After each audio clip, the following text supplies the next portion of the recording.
Primera parte. Aspiraciones. Nos disponemos a hacer algo. Tenemos una meta, una vocación, un nuevo comienzo. Todo gran viaje empieza aquí. Sin embargo, demasiados de nosotros nunca llegamos a nuestro destino. La mayor parte de las veces, el ego es el culpable. Nos envanecemos con historias fantásticas. Suponemos que lo tenemos todo claro. Dejamos que nuestra estrella brille en lo más alto, pero ésta termina por apagarse y no tenemos idea de la razón. Esos son síntomas del ego, que se curan con humildad y realidad. El ego es el enemigo, independientemente de cuáles sean tus aspiraciones. Dicen que un médico atrevido es aquel al que no le tiembla la mano cuando realiza una operación en su propia persona, e igualmente atrevido es aquel que no vacila al quitar el misterioso velo de la ilusión, el cual oculta a su vista las deformidades de su propia conducta. Adam Smith. En algún momento alrededor del año 374 a.C., Isócrates, uno de los maestros filósofos más conocidos de Atenas, le escribió una carta a un joven llamado Demónico. Isócrates había sido amigo del padre recién fallecido del muchacho y quería darle algunos consejos sobre cómo seguir el ejemplo de su padre. Los consejos iban de lo práctico a lo moral, y todos fueron transmitidos en lo que Isócrates describía como máximas nobles. Estas eran, tal como él decía, preceptos para los años futuros. Como muchos de nosotros, Demónico era ambicioso, y Sócrates decidió escribirle porque el camino de la ambición puede ser peligroso. El filósofo comienza informándole al joven que ningún adorno te conviene más que la modestia, la justicia y el autocontrol, porque estas son las virtudes por las cuales, de acuerdo con el consenso de todos los hombres, se gobierna el carácter del joven. Practica el autocontrol, dice Isócrates, y le aconseja no caer bajo el influjo del mal carácter, el placer y el dolor, y aborrecer a los aduladores tanto como a los estafadores, porque los dos cuando se ganan nuestra confianza, lastiman a quienes se fían de ellos. Isócrates quería que Demónico fuera afable en las relaciones con quienes se les aproximaba y nunca altivo, porque ni siquiera los esclavos pueden soportar el orgullo de los arrogantes, y lento en la deliberación, pero rápido para llevar a cabo sus decisiones. Lo mejor que tenemos en nosotros es el buen juicio, le decía, y lo instaba constantemente a capacitar su intelecto, porque lo más grande en la brújula más pequeña es una mente sabia en un cuerpo humano. Algunos de sus consejos pueden sonar familiares, debido a que estos siguieron repitiéndose durante 2000 años, hasta que William Shakespeare, quien con frecuencia advertía sobre los peligros de que el ego se desbocara, escribió Hamlet. Allí, usando esta misma carta como modelo, Shakespeare citó a Isócrates casi literalmente a través de su personaje Polonio, cuando aconsejaba a su hijo Laertes.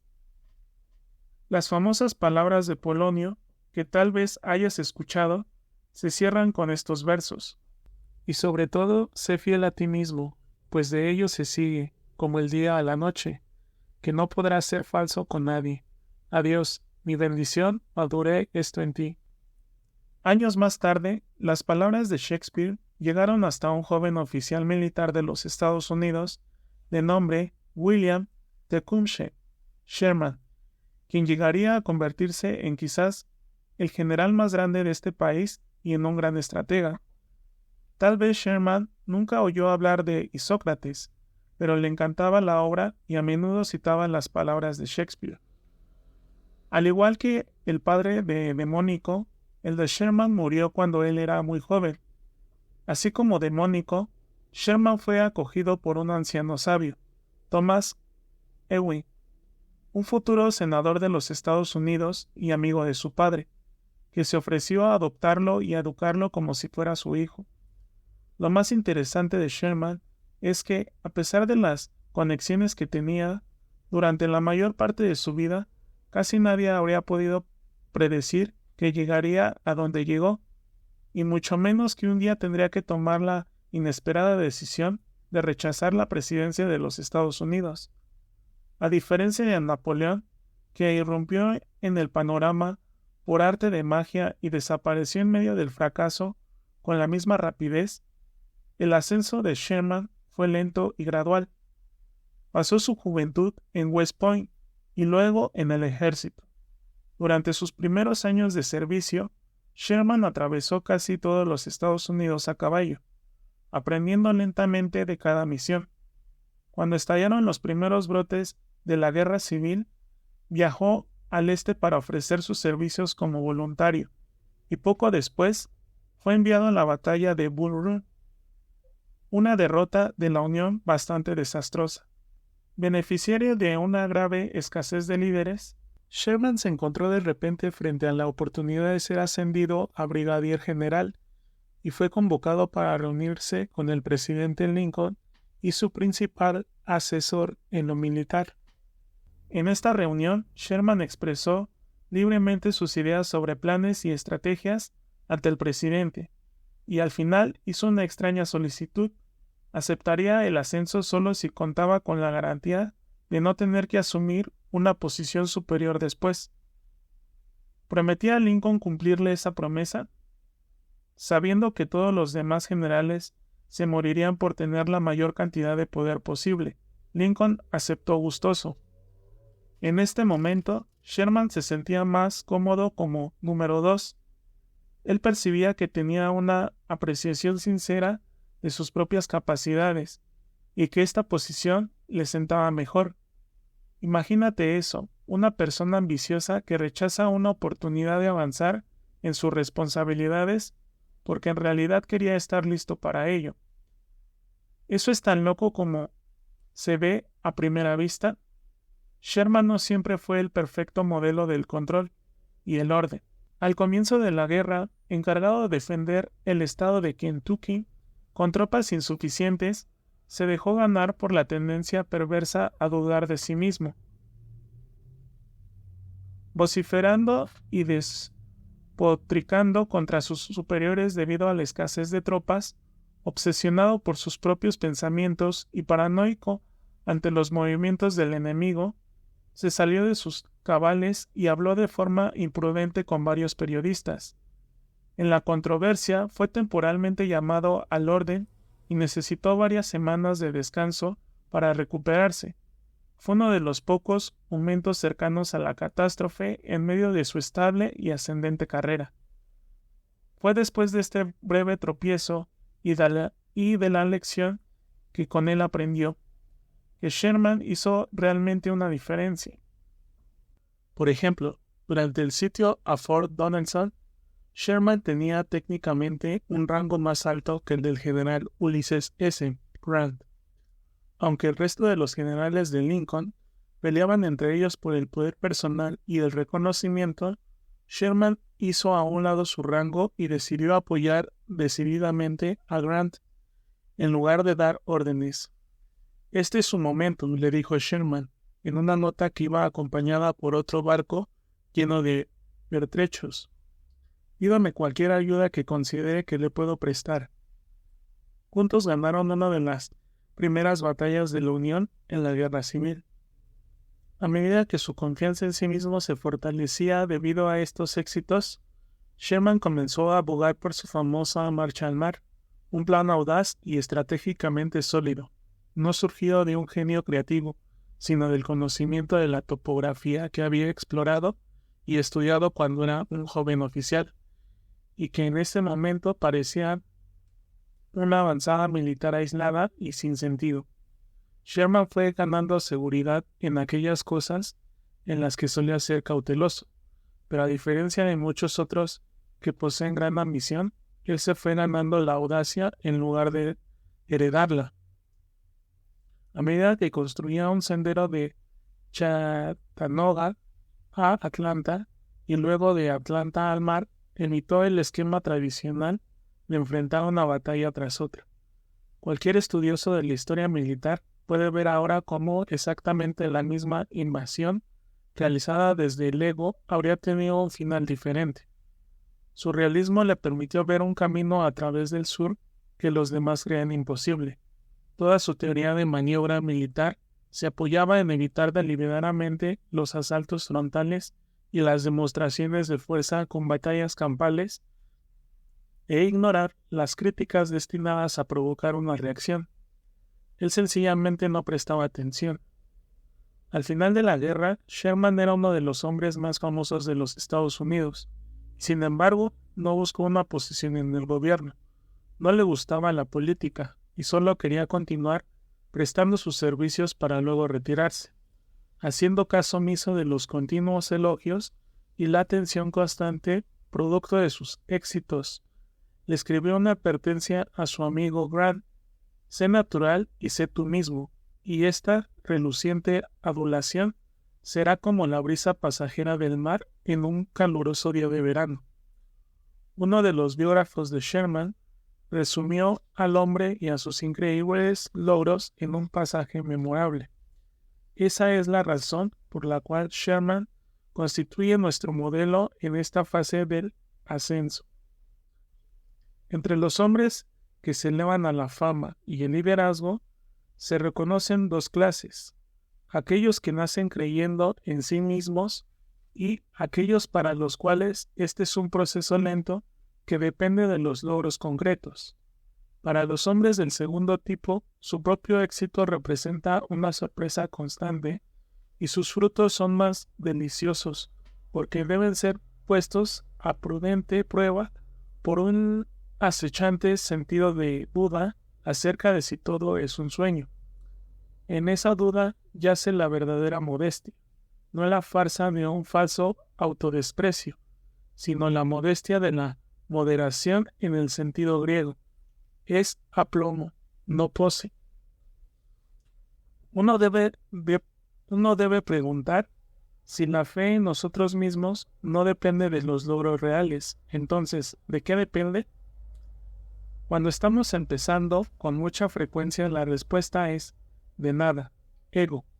Y esa es la razón por la cual vemos tan a menudo gente que se eleva con rapidez y cae enseguida de manera estrepitosa.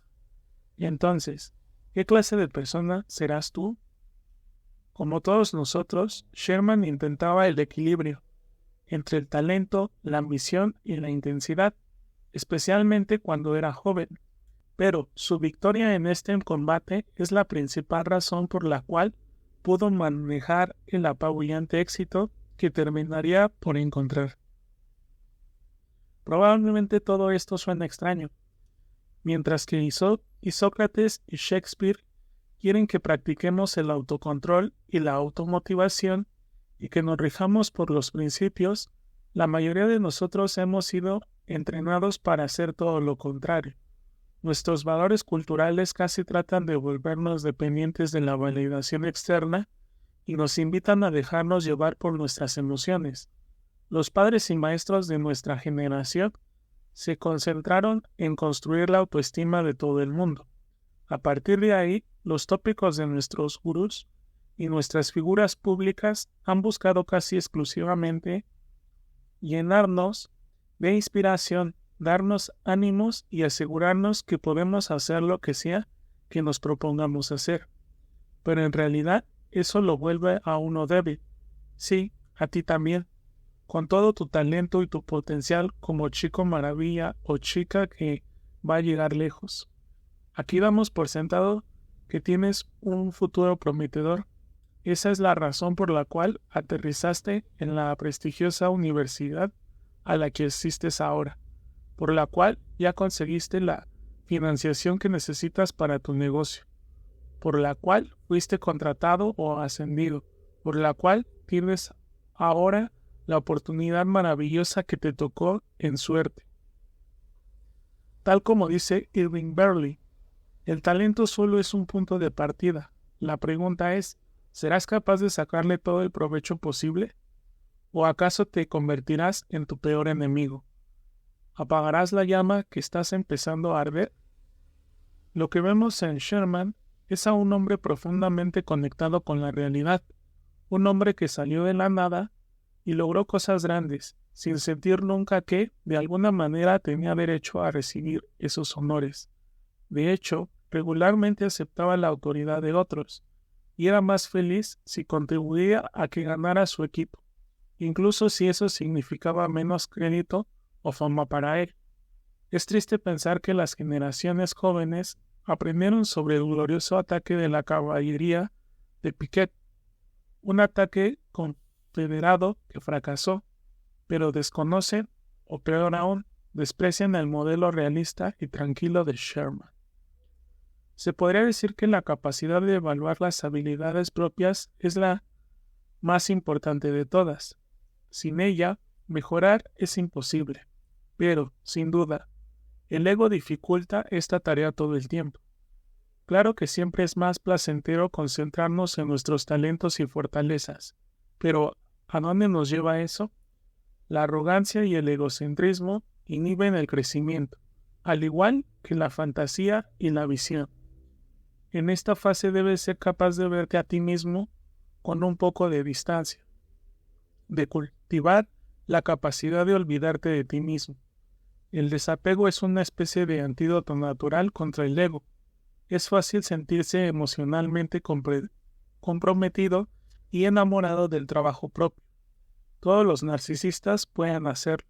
Lo raro no es el talento ni la capacidad, y ni siquiera la seguridad en uno mismo, sino la humildad, la laboriosidad y la conciencia de sí mismo.